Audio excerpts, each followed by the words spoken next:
அரசியல், politics. I love to speak the politics. எனக்கு அரசியல் பேசுறது ரொம்ப பிடிக்கும், அரசியல் விஷயங்களை தெரிஞ்சுக்கிறது ரொம்ப பிடிக்கும். அதில் எனக்கு ஆர்வம் ஜாஸ்தி. நிறைய யூடியூப்ல அரசியல் சேனல் தான் நிறைய பார்ப்பேன்.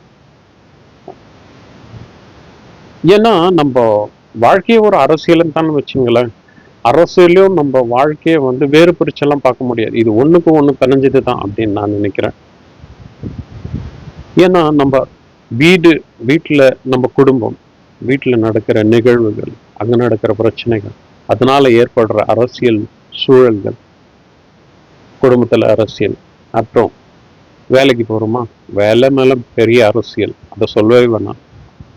அப்புறம் அப்படியே தொழுகைக்கான இடங்கள், அந்த இடத்துல சொல்லணுமா, ஏன்னா எந்த இடமெல்லாம் இருக்கட்டும், சர்ச்சு இல்ல கோவில்கள், இங்க நடக்கிற அரசியல் ஒரு பெரிய அரசியல். இப்படி அரசியலையும் நம்ம வாழ்க்கையும் வேறு பிரிச்சு பார்க்கவே முடியாது. சில பேர் சொல்லுவாங்க, ஐயோ நம்மளுக்கெல்லாம் என்னத்துக்குப்பா அரசியல், அரசியலாம் நம்மளுக்கு சரிப்பட்டு வராது அப்படின்னு சொல்லுவாங்க. அப்படிலாம் ஒன்றும் கிடையாது. நம்ம வாழறதே அரசியலுக்கு உள்ளதான் வாழும். அரசியலையும் நம் வாழ்க்கையும் வேறு பிரிச்சு பார்க்கவே முடியாது. சரி, இப்படி இருக்க நம்ம ஒரு கட்சி பத்தி பேசலாம். அது ஒரு மாசான கட்சி. Yes, TVK.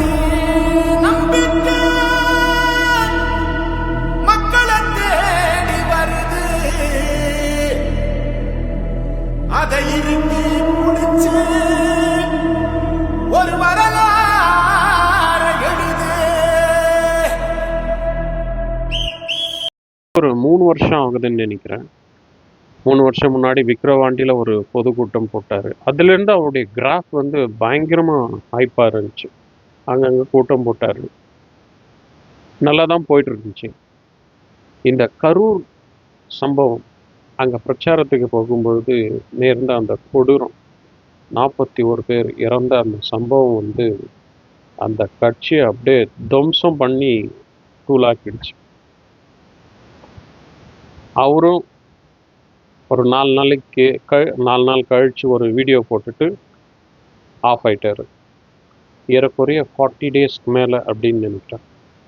அவ்வளவுதான் நான் நினைச்சேன், அவ்வளவுதான் விஜய், அவ்வளவுதான் கட்சி, இனிமேலாம் கட்சி ஏஞ்சிக்காது, படுத்துருச்சு, அவ்வளவுதான் கட்சி அப்படின்னு நினைச்சேன்.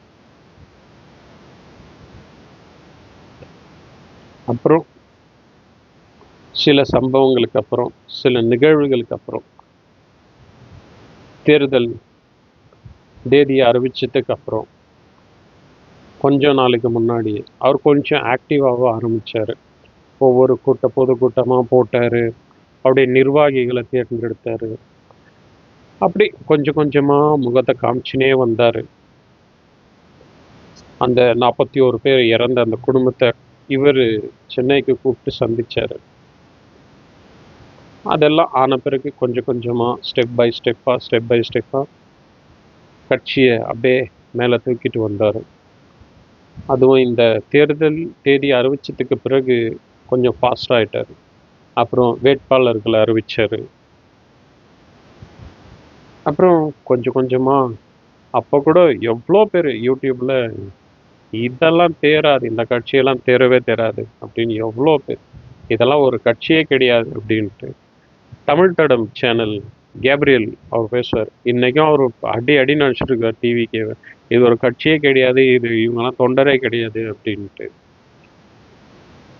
அப்புறம் அப்படியே வந்துச்சு, ஹைப் எடுத்துகிட்டே வந்துச்சு.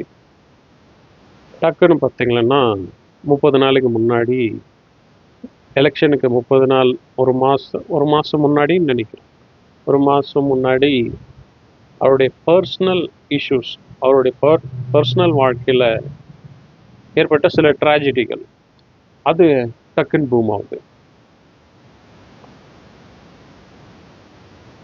என்னடா இது, ஓ பெண்கள் மத்தியில் விஜய்க்கு வாக்கு போயிடுச்சுடா அப்படின்ற ஒரு சில காலங்கள்.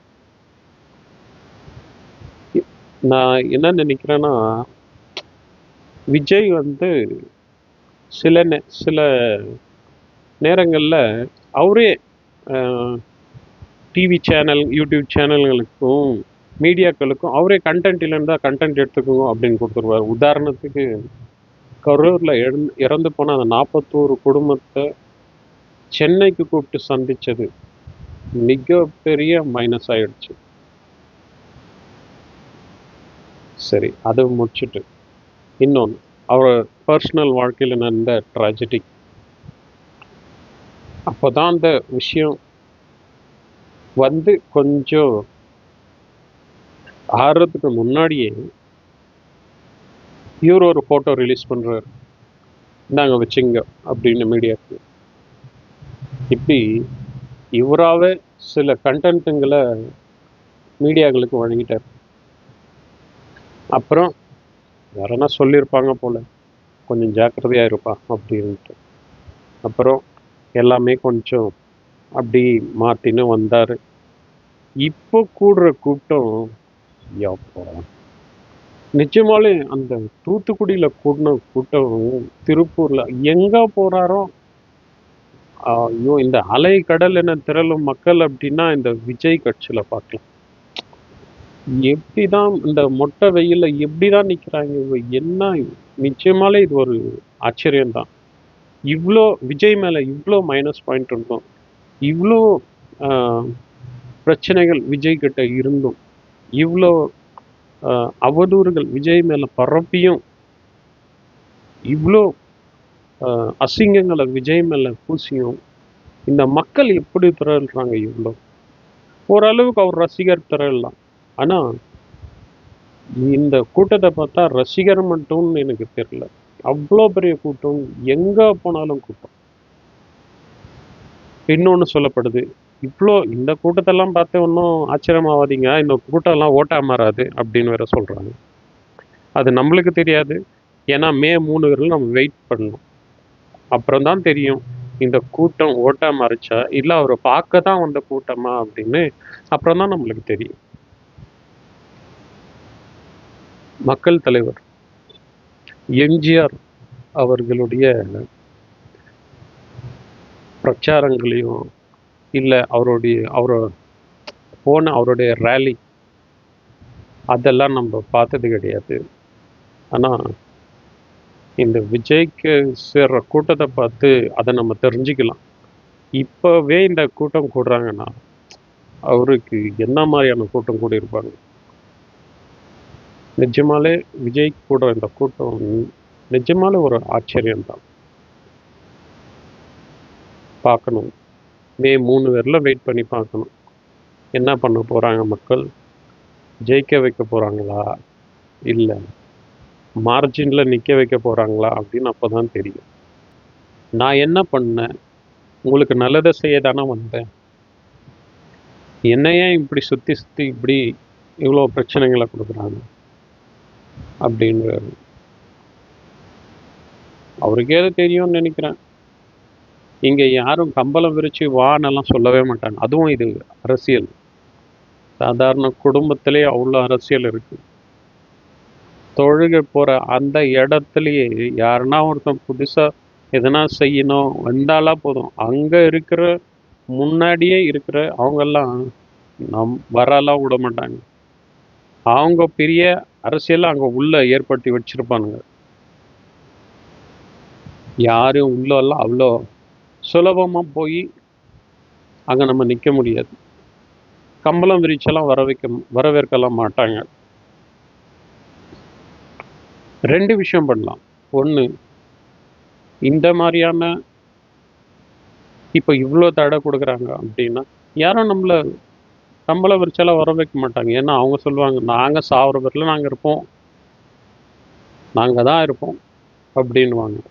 நீங்கள் எல்லாம் வர முடியாதுன்றதோட எதனா ஒரு மைனஸ் பாயிண்ட் நம்ம மேலே இருந்துச்சுன்னு வச்சுங்களேன், அதை பரப்புறது அதை அவங்க சொல்லி காட்டுறது மட்டும் இல்லை, பரவி விட்டுருவாங்க. அப்படி இருந்தும் இதில் 2 விஷயம் இருக்குது. ஒன்று, இந்த மாதிரி சூழ்நிலை எதிர்த்து போராடி ஜெயிச்சு வர்றது. இன்னொன்று, அந்த இடத்த விட்டு காலி பண்ணிடுறது. இது 2 தான் விஷயம். இப்போ விஜய் எடுத்துட்டு இருக்கிற ஸ்டாண்ட் வந்து போராடி வெற்றி பெறணும், என்னதான் ஆகுதுன்னு பார்த்துடணும் அப்படின்ட்டு வந்திருக்காரு. அவருடைய அரசியல் வாழ்க்கை வந்து இன்னும் வெற்றி பெறணும். நிறைய இந்த இந்த யூடியூப் சேனல்லலாம் நான் பார்க்குறேன். அரசியல் நிறைய பார்ப்பேன்னு சொன்னேன் இல்லையா, நிறைய பார்க்குறேன் நான். அவரை வந்து நீ எல்லாம் எதுக்கடா அரசியலுக்கு வர, உனக்கெல்லாம் எதுக்கு இது தேவையில்லாத வேலை, என்ன உன்கிட்ட இருக்குன்னு நீ அரசியலுக்கு வர, இல்லாத விஷயங்களெல்லாம் சொல்லி சொல்லி அவரை ஏன் நீ வர அரசியலுக்கு, எதுக்காக வர தேவையில்லை அப்படின்றாங்க.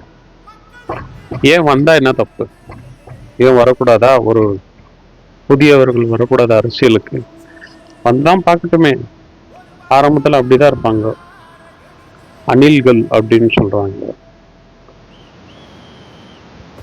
ஏன் அவங்க எல்லாம் அரசியல் கற்றுக்க மாட்டாங்களா? அவரு ஜெயிப்பாரா அப்படின்னா அதெல்லாம் நம்மளால சொல்ல முடியாது. ஆனா இவருக்கு வர கூட்டம் ஓட்டா மாறிச்சுன்னா கன்ஃபார்மா ஜெயிச்சிருப்பாரு. அப்படியாப்பட்ட கூட்டம், எங்க போனாலும் கூட்டம். பார்க்கணும், மே 3 கழிச்சு தான் தெரியும் இவர் என்ன பண்ண போறாரு, இவருடைய ஸ்டாண்ட் என்ன. சப்போஸ் இவர் ஃபெயில் ஆயிட்டாருன்னா அப்புறம் அவருடைய ஃப்யூச்சர் எப்படியெல்லாம் மாறும், இதெல்லாம் நின்று தான் பார்க்கணும்.